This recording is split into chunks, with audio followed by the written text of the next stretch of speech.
यीशु का बलिदान। यह है यीशु जो ईश्वर का पुत्र और दुनिया का उद्धार करता है। जब यीशु पृथ्वी पर थे तब उन्होंने सभी को ईश्वर के प्रेम के बारे में सिखाया और लोगों को उनकी बीमारियों से ठीक किया। उन्होंने तूफानों को शांत करने और यहाँ तक कि लोगों को मृतकों में से जीवित करने जैसे कई चमत्कार किए।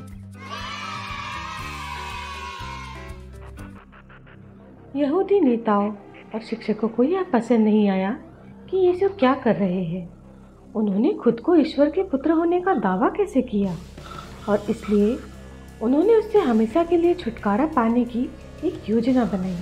और यूदस, जो कि यीशु के 12 शिष्यों में से एक था, वह यहूदी नेताओं और शिक्षकों से जा मिला। उसने यीशु को धोखा देने के लिए सहमति व्यक्त की और कुछ पैसों के लिए यीशु को सौंप दिया।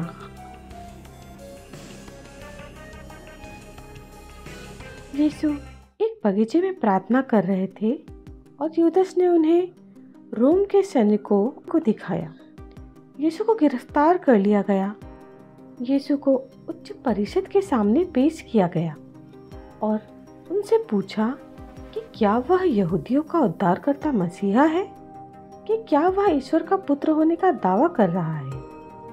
यीशु कहते हैं, आप कहते हैं मैं वही हूँ।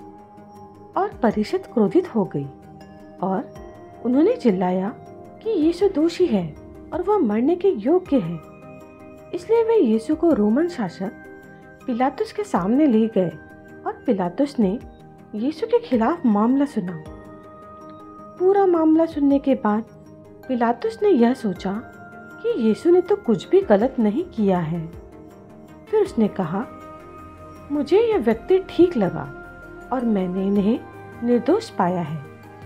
पिलातुस ने कहा कि वह यीशु को सजा देगा और फिर उसे छोड़ देगा।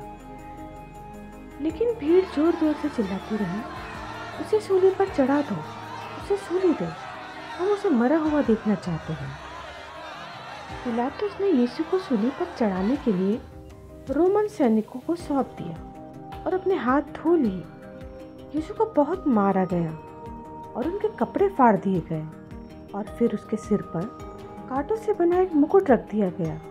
इसके बाद उसे इतनी बुरी तरह पीटा गया कि वह मुश्किल से अपने पैरों पर खड़े हो सके। और फिर उन्हें अपने क्रूस को पहाड़ पर इतनी दूर ले जाने के लिए मजबूर किया। यीशु इतना घायल थे कि उन्हें मदद की ज़रूरत थी, क्योंकि वह क्रूस अकेले नहीं उठा सकते थे। तब राह चलते हुए एक सिमोन नामक व्यक्ति सैनिकों के पास जा पहुंचा और यीशु के क्रूस को पहाड़ी तक ले जाने के लिए कहा।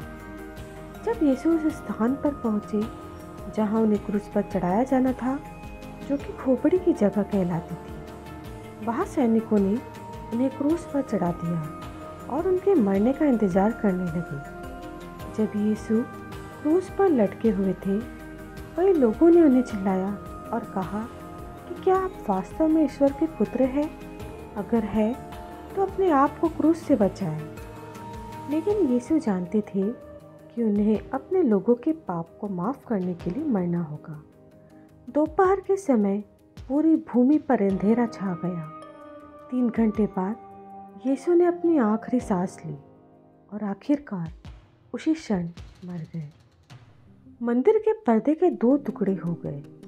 एक सैनिक ने सब कुछ देखकर कहा कि यह आदमी वास्तव में भगवान का पुत्र था। तभी जोसेफ नाम का एक धर्मी व्यक्ति आया और उसने यीशु के शरीर को कब्र में रख दिया और 3 दिन बीत गए। ऐसा लग रहा था कि कोई उम्मीद नहीं है। लेकिन रविवार की सुबह सुबह वह महिला जो यीशु के कब्र की देखभाल करती थी, उसने देखा कि कब्र खाली थी। यीशु का मृत शरीर अब वहाँ नहीं था।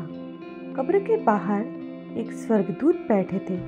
उसने कहा कि डरो मत, वह अब यहाँ नहीं है, वह जी उठे हैं। इस पर महिला को याद आया कि यीशु ने उनसे कहा था कि वह तीसरे दिन फिर से जी उठेंगे, और वह शिष्यों को बताने के लिए दौड़ी कि उसने क्या देखा और सुना है। अगले 40 दिनों तक यीशु अपने शिष्यों और कई अन्य लोगों को दिखाई देते रहे।